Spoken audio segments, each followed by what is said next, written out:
encontramos en la ciudad de La Habana, en medio de la celebración de la tercera conferencia del Consejo Latinoamericano y Caribeño de Ciencias Sociales y su 21ª Asamblea General. Este es un acontecimiento que constituye uno de los más importantes eventos en la historia de la ciencia social cubana, para la ciencia social cubana, y también un acontecimiento de suma importancia en este momento para la ciencia social latinoamericana, en un momento que todos conocemos, en que empiezan a resquebrajarse y a sacudirse los rasgos, los elementos centrales del modelo de dependencia neoliberal. Y tenemos hoy la suerte, el privilegio de tener con nosotros a uno de los invitados de honor, de los participantes más relevantes en este encuentro. Es el profesor François Hutar, de la Universidad de Lovaina-la-Nueva en Bélgica. Fue uno de los expertos en el Concilio Vaticano II, ha tenido un peso muy importante en la formación de muchos de los teólogos de la liberación y de los cristianos revolucionarios latinoamericanos, y no voy a decir más de él, tiene un gran compromiso. Quisiera que si le preguntáramos quién es François Hutar a él, él nos lo dijera. Bien, Aurelio, sí, gracias por esta introducción. Bueno, es un poco difícil de contestar exactamente a tu respuesta. De verdad, sí, mi trabajo académico es en el orden de la sociología y sociología de la religión. Y de hecho me interesé a eso porque cuando yo era en el seminario y joven sacerdote, estaba muy cercano de la JOC, de la Juventud Obrera Cristiana o Católica, y especialmente en Europa. Y eso era durante la Segunda Guerra Mundial o después, donde la situación de la clase obrera estaba todavía extremadamente penosa. Y así encontré muy de cerca todas estas situaciones, y me preocupó también mucho el hecho que dentro de la clase obrera en Europa en general y de los jóvenes también, había un rechazo muy grande a la Iglesia, puedo decir casi al cristianismo, y me preocupa de tratar de saber por qué, cómo pasó eso, que los pobres, que son justamente en el centro de la preocupación del Evangelio, que precisamente son estos pobres que se encontraban tan adversarios del mensaje de Jesucristo. Es por eso que me interesé a tratar de estudiar históricamente y sociológicamente las razones.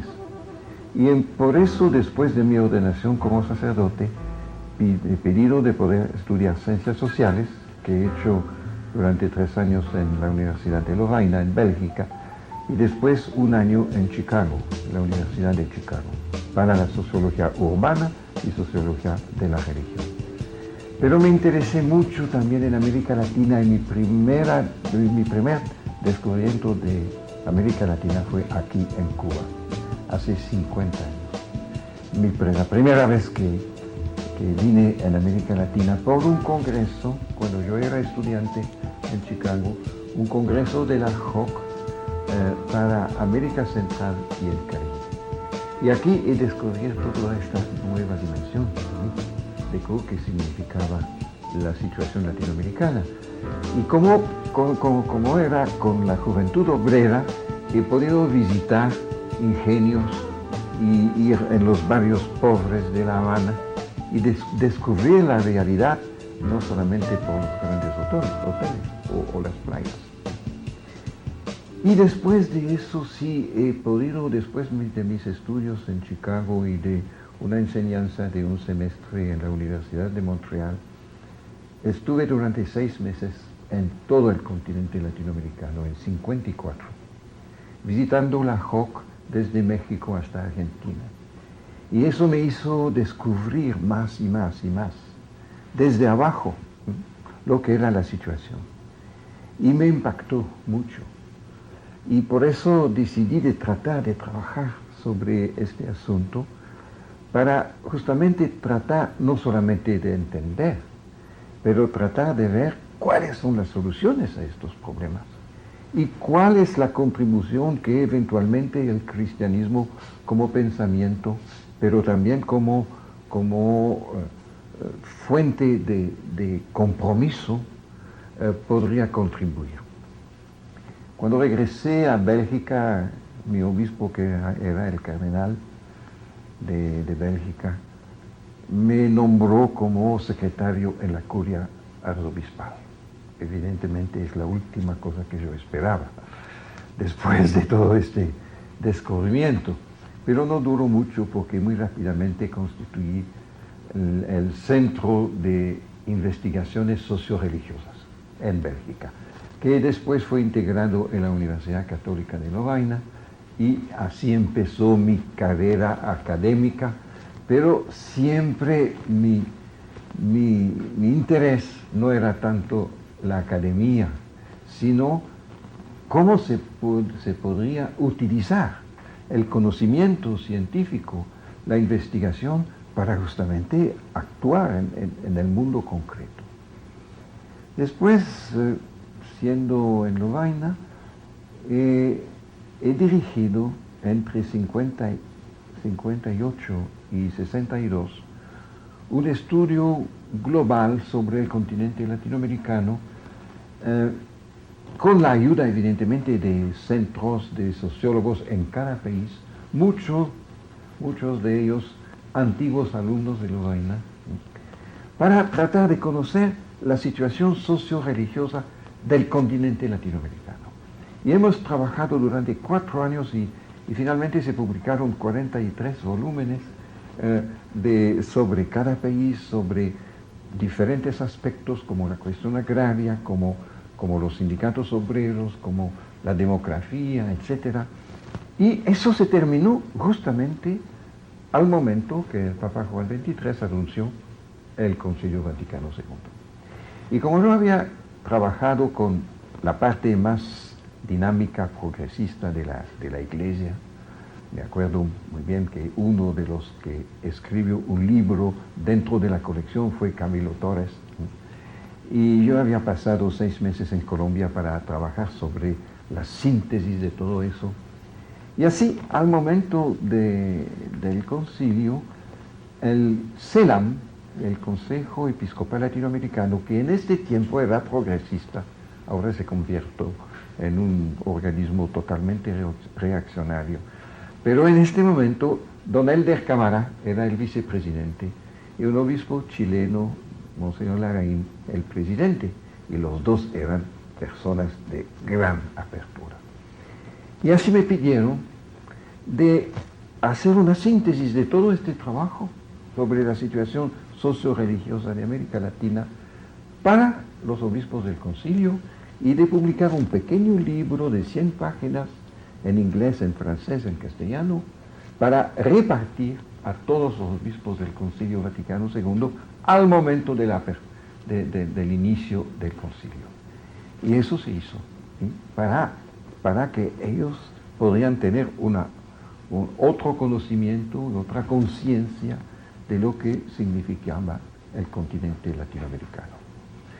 Después sí, continué a trabajar con muchos movimientos sociales latinoamericanos, pero también en América del Norte. Fue muy asociado con toda la lucha contra la guerra del Vietnam, y ahora también todavía soy presidente de la Asociación Bélgica-Vietnam, y por eso estuve muchas veces en los Estados Unidos con los medios académicos, los medios religiosos, para justamente crear toda esta conciencia de oposición a la guerra del Vietnam, también en Europa, evidentemente.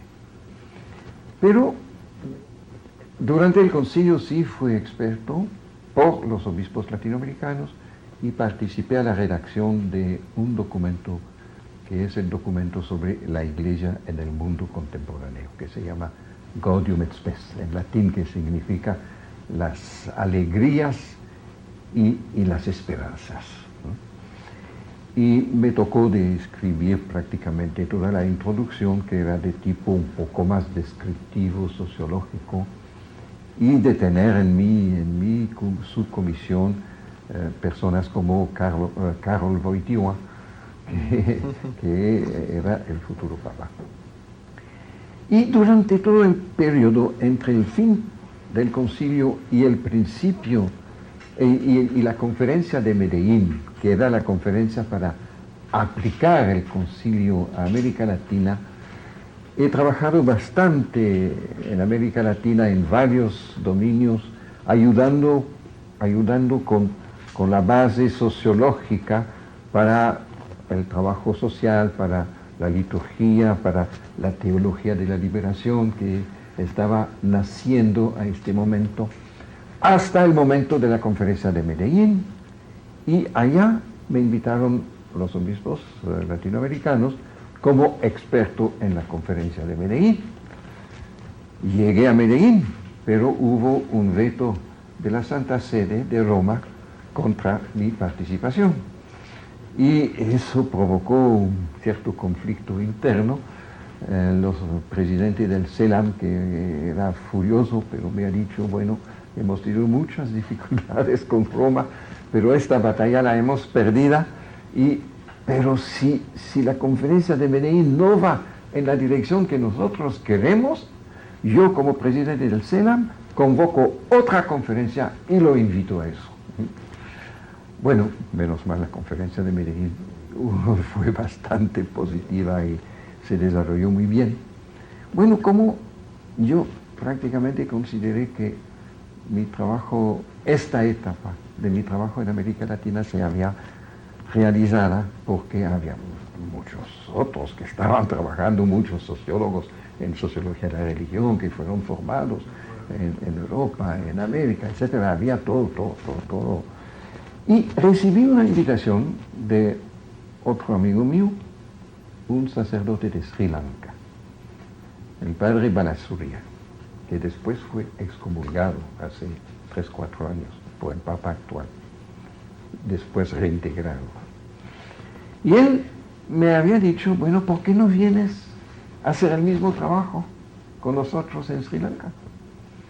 Él era también asesor de los estudiantes católicos asiáticos, y yo lo había encontrado en Kenia, en África, una reunión de estos estudiantes.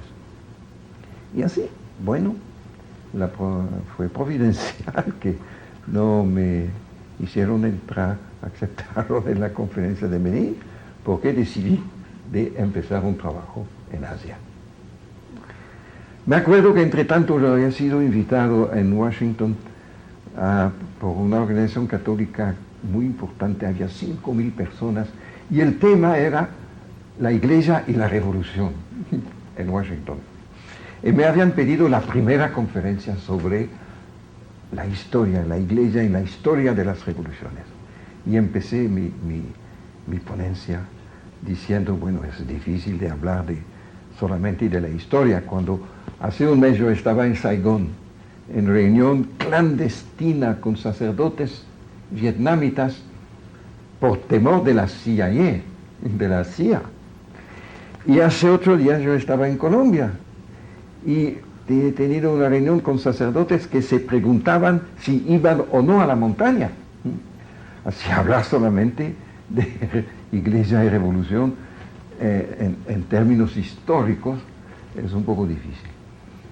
Pero hice mi conferencia y el primero que vino a felicitarme fue el representante de la CIA, que yo había conocido en Bélgica y que estaba encargado de estudiar la influencia del marxismo en el clero europeo.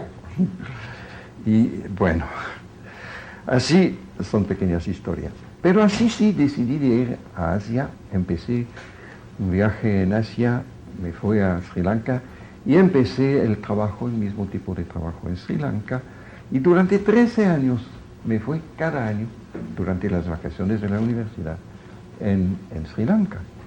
Y allá hice también no solamente estudio de las minorías cristianas, sino también del budismo, y finalmente mi doctorado en sociología de la religión fue sobre una sociología del budismo en Sri Lanka. Y evidentemente yo no había perdido todos los contactos con América Latina, pero menos evidentemente, y empecé a trabajar mucho en Asia. Y también con los grupos sociales y con los grupos de izquierda.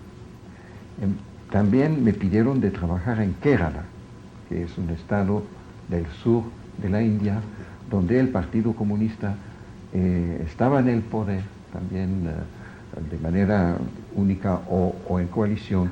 Y yo fui muy amigo del señor Namboodiripad, que era el fundador del Partido Comunista en la India, un hombre muy respetado, de la más alta casta, pero que se ha puesto totalmente al servicio de los más pobres, que había vivido mucho tiempo en la clandestinidad durante el tiempo de los ingleses de la colonia. Y trabajé, al mismo tiempo con los elementos más progresistas de la Iglesia y también con los intelectuales del partido allá por diferentes investigaciones, reuniones, formación, etc. Y finalmente, sí o no finalmente, pero también me pidieron de ir a Vietnam. Yo había visitado el Vietnam varias veces, el sur, el norte, durante la guerra también, y como presidente de la Asociación Bélgica Vietnam yo tenía evidentemente muchos contactos políticos con las más altas autoridades del Vietnam, y a este momento empezaron a crear el Instituto de Sociología, de empezar una sociología marxista dentro de un país socialista. Y aceptaron esta idea. Bueno, era un poco delicado porque yo de la Universidad Católica de Lovaina, yo también como sacerdote, ir a trabajar con el Instituto de Sociología de un país comunista, era una tarea delicada. ¿Sí? Pero ellos tenían una confianza total. Y yo también, en la manera de poder trabajar. Y así me pidieron a Geneviève Lemercier, que era mi colega allá en Lovaina, y yo, de venir para formar todo el equipo de los nuevos sociólogos en el Vietnam, porque no había ningún sociólogo. Eran historiadores, filósofos, hombres de literatura, etcétera, economistas, pero ninguno sociólogo. Así fuimos allá durante 5 años, cada año, durante 2, 3 meses, durante las vacaciones de la universidad, para formar el equipo. Y en el segundo año, nosotros, Geneviève y yo, hemos dicho, no basta una formación teórica, debemos ir en el terreno, eso es el trabajo de los sociólogos. Y así eligieron una comuna del Río Rojo, a 125 kilómetros al oeste al este de Hanoi, y 80 kilómetros al sur de Haiphong. Una comuna rural. Estuve allá hace 2 meses de nuevo. He seguido siempre, es extraordinario. Allí es mi pueblo ahora. Pero hemos hecho con 30 jóvenes investigadores todo un estudio de esta comuna, y que después de 2 años se completó y se publicó, que se llamó un libro que se llamó Sociología de una comuna vietnamita. Y eso sirvió un poco de modelo de investigación para el desarrollo de la sociología en el Vietnam, y todavía está bastante recordado como un poco un clásico del trabajo de ciencias sociales en el Vietnam, y se utiliza en las universidades, especialmente universidades agrarias, también como base de formación. Y así durante muchos años estuve todos los años en el Vietnam para continuar a trabajar sobre eso, y también en contacto con la iglesia vietnamita. Yo había sido muy amigo del arzobispo de Saigón durante el Concilio Vaticano II, que era un hombre muy abierto, muy abierto. Y así me pidió también de ayudar un poco a dar conferencias al clero del sur del Vietnam, que era muy conservador, y bastante reaccionario en este tiempo, así para ayudar un poco a la transición después de la reunificación del Vietnam. Bueno, el profesor Utar dirige el Centro Tricontinental en este momento y una de las revistas más importantes que se llama Alternative Sud, de la izquierda mundial, diría yo, y quizás francófona la más importante, que existe desde 1994.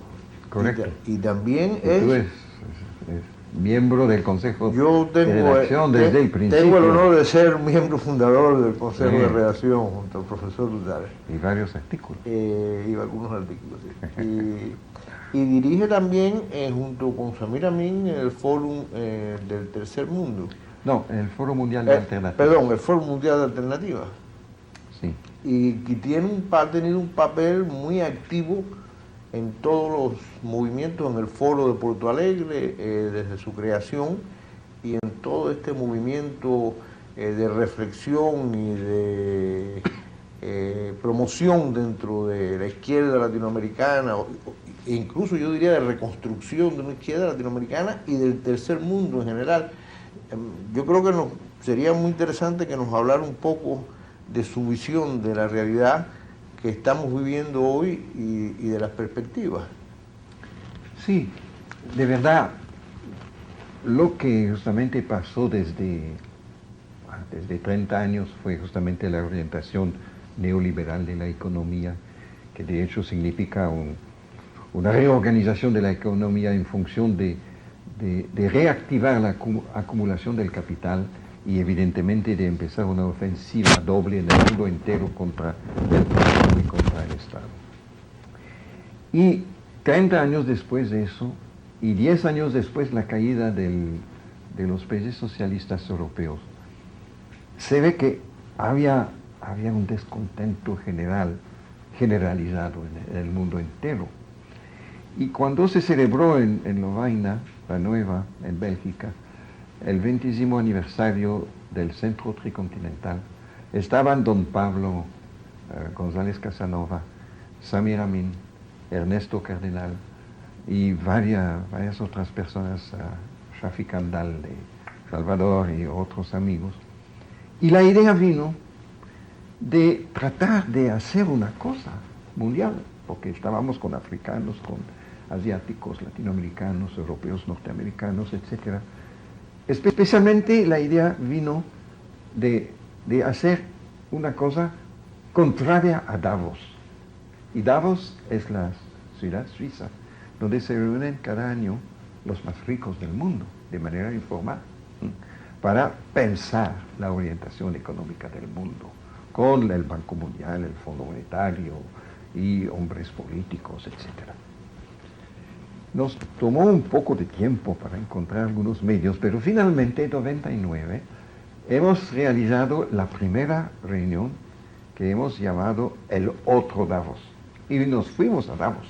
Eran 50 personas, pero con 5 movimientos bastante importantes en el mundo, uno por continente, por símbolo, los sin tierras del Brasil, los sindicatos obreros de Corea del Sur, las cooperativas agrícolas de Burkina Faso, las mujeres, mujeres del Quebec, los desempleados de Francia, con algunos analistas como Suzanne Georges, como Samir Amin, como François Chenet, como Ricardo Petrella, etc., para pensar qué podríamos hacer. Y nos fuimos a Davos, que en este tiempo, durante la conferencia de Davos, es una fortaleza. Fue con trucos de casi novela policiera que hemos podido entrar finalmente con 50 personas en esta fortaleza y organizar una conferencia de prensa a 300 metros del lugar de la famosa reunión, ¿no? Y eso ha tenido un cierto impacto porque hubo la televisión, hubo bastante periodistas, y menos mal, ellos en Davos hicieron un comunicado contra nosotros, lo que era la mejor publicidad que podíamos tener. Y después hemos publicado un pequeño libro en un mes, recogiendo la documentación. Y este libro tiene ahora ya 16 ediciones. Hay una edición cubana que presenté aquí hace poco tiempo. Y bueno, hay edición japonesa, vietnamita, se prepara una china, árabe, se prepara también en tailandés, y etc. Así, bueno, en muchas lenguas. Y eso ha tenido un éxito que nosotros no habíamos pensado, evidentemente. Y eso fue una de las orígenes de Porto Alegre, del Foro Social Mundial. Porque después los brasileños, evidentemente, no solamente retomaron la idea, pero hicieron una cosa como los brasileños pueden hacer, ¿no? Es decir, al mismo tiempo una cosa continental y mundial, y al mismo tiempo con un cariño extraordinario. Y fue la primera reunión de Porto Alegre y la fundación del Foro Social Mundial. De hecho, sí, Samir, Amin y yo somos también miembros del Consejo Internacional, y con todo el éxito que se conoce. Hemos publicado un primer libro que se llama Mundialización de las Resistencias, el Estado de las Luchas Sociales. Ya preparamos el segundo. Esperamos cada año poder hacer eso. Ya está traducido en 7 lenguas. Se está traduciendo en chino, en vietnamita, en árabe, también, y en francés, inglés, evidentemente italiano, portugués, castellano, etc. Para justamente ver cómo reflexionar sobre eso. Porque estamos viendo que hay como una doble corriente, la corriente que viene de lo que se llama a veces los antiguos movimientos, es decir, los movimientos directamente ligados con la contradicción o la sumisión del trabajo al capital. Son los movimientos obreros, algunos campesinos, pero todo lo que viene especialmente de la gran tradición del movimiento obrero. Y ahora un montón de otros movimientos que vienen de todos los lados, pero que no accidentalmente, que yo pienso desde un punto de vista analítico, de un análisis marxista, corresponden con la extensión de la sumisión formal del trabajo al capital.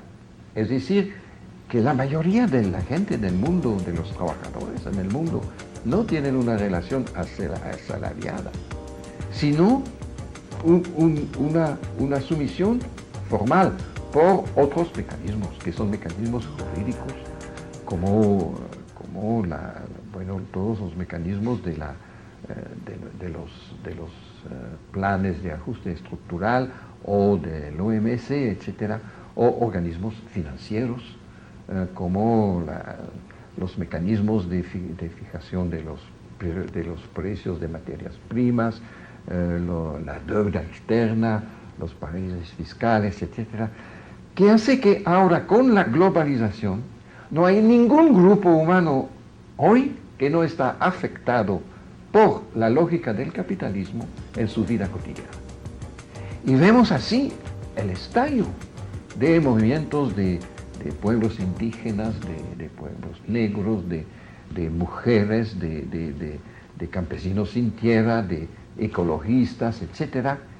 Pero cada uno por su propio cuenta, con su propia agenda, pero tal vez no con la conciencia generalizada que finalmente la cosa fundamental, no de los problemas individuales, por el problema de género no fue inventado por el capitalismo, ¿no? Pero sí agudizado, utilizado por el fin de la dominación hegemónica del capital. Y así la convergencia frente a la mundialización, globalización del capital, debemos crear otro polo globalizado, la globalización de las resistencias, lo que son los foros mundiales, foros sociales continentales, nacionales, locales, que tienen como función fundamental el desarrollo de una conciencia colectiva que está progresando. Y frente también a nuevos factores como las nuevas fronteras de la acumulación del capital, que son, por ejemplo, la cuestión agraria, cambiar toda la agricultura campesina en una agricultura productivista, que es un campo enorme. Son 3 billones de personas en el mundo. Y el plan del Banco Mundial es de transformar, en 25 años, transformar todo este campo agrario en una fuente de acumulación capitalista. Hay otra frontera que son los servicios públicos. En todo el mundo se está poco a poco transformando los servicios públicos en mercancía, porque es la única manera, la educación, la salud, etcétera, los teléfonos, la electricidad, el agua, es la única manera de crear un nuevo sitio de acumulación. Allí también toda la biodiversidad en el mundo, que es otra frontera nueva, y el control el control militar de las zonas de biodiversidad, que sea en América Central, en Amazonia, en Patagonia, en Indonesia, en Filipinas, etc. Así, frente a todo eso, sí se necesita realmente crear una conciencia nueva que puede llegar realmente a la globalización justamente de las resistencias, para crear otro polo, que es absolutamente necesario para llegar a las alternativas. ¿Cuáles son las alternativas que vamos a proponer? ¿Cuáles son las alternativas que salen de todos estos esfuerzos? Con el aporte de la historia, el aporte del socialismo, si hubo fracasos desastrosos y dramáticos, pero hubo también aportes. No debemos pensar que eso llega del cielo, se inscribe dentro de una historia, pero estamos en un momento histórico fundamental, nuevo, donde todas las fuerzas tienen de unirse para construir las alternativas. François, y dentro de esta convergencia de fuerzas que estamos viviendo, ¿qué papel tiene la teología de la liberación? Es decir, todo este movimiento que ha sido tan fuertemente castigado bajo esto que Pablo Richard llama en un artículo reciente, esta contrarreforma, esta nueva contrarreforma que ha significado el pontificado actual. Claro. No, yo pienso que sí, evidentemente la teología de la liberación ha sufrido mucho, pero no está muerta. Y hay nuevos campos, por ejemplo, el campo del feminismo, el campo de la ecología, el campo de los indígenas, etc. Y yo pienso que dentro de ese esfuerzo global necesitamos todos los aportes, también de las grandes religiones del mundo, el aporte del budismo, el aporte del hinduismo, el aporte del islam, como pensamiento humano. Evidentemente debemos tener un pensamiento crítico, pero en todas las grandes tradiciones religiosas hay algunos aspectos de liberación, hay otros aspectos de opio también, pero hay aspectos de liberación. Y todo el problema es justamente de redescubrir eso. Y yo pienso que precisamente en la orientación de la teología de la liberación hay un aporte muy importante de hacer, porque vemos que ahora, cuando yo veo las grandes reuniones de los foros, etc., no hay una misma actitud tan antirreligiosa como hubo en el pasado dentro de los movimientos progresistas y revolucionarios. Yo pienso porque, por una parte, se ha visto que en la práctica hay cristianos, hay budistas, hay islámicos que pueden ser revolucionarios y no estar en contradicción con sus propias convicciones. Y por otra parte, que hay también una dimensión de la vida humana que es una dimensión de un sentido de la existencia, que yo no digo que solamente la religión puede darlo, pero que también sí hay un aporte real, ¿no?, de la referencia religiosa como sentido a la vida, como sentido al proyecto de compromiso para el amor al próximo, ¿no? Y que eso hace que sí hay una aceptación mutual, ahora más grande, lo que significa, me parece, que a condición de que no sea una imposición, que no sea tampoco como decir, una recuperación de un poder de las religiones en las sociedades, sino sí de un servicio, ¿no?, y de una convicción. Yo pienso que sí, el aporte de estas corrientes es importante también para el futuro. Y en este momento podemos nosotros ver con optimismo o con pesimismo el futuro. Bueno, es bastante difícil decir eso, de contestar a eso. Por naturaleza tal vez soy optimista, pero debemos ser también muy realistas frente a todo lo que está pasando ahora con la militarización del neoliberalismo, ¿sí?, que son cosas absolutamente vinculadas. Yo pienso que vamos a pasar por tiempos y momentos extremadamente difíciles. Y también el éxito de todas estas convergencias de movimientos sociales y organizaciones progresistas va a conocer y ya conoce, ¿sí?, la reacción. Y la reacción que puede ser de tipo administrativo o de tipo policial o de tipo militar, ¿sí? Así no podemos pensar que no estamos en un tiempo de lucha, ¿sí? Estamos en un tiempo de lucha muy dura. Pero también el sistema como existe ahora es tan flojo por unas partes, ¿sí?, porque es muy poderoso, pero también es muy flojo. Hay tantos señales, no digo del fin del capitalismo, ¿no? No podemos anunciar para mañana el fin del capitalismo.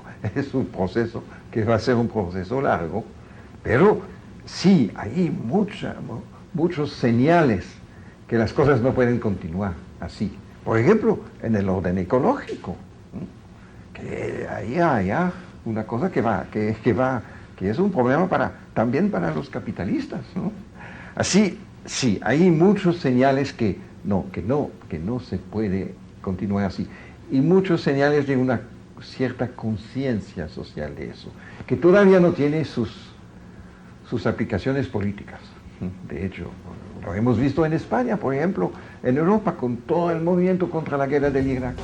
España era el país donde había las reacciones más fuertes y más populares de estar contra la guerra del Irak. Evidentemente, tal vez porque el gobierno estaba muy ligado con Bush. Pero 3 meses después hay elecciones y el mismo partido del poder llega con la mayoría.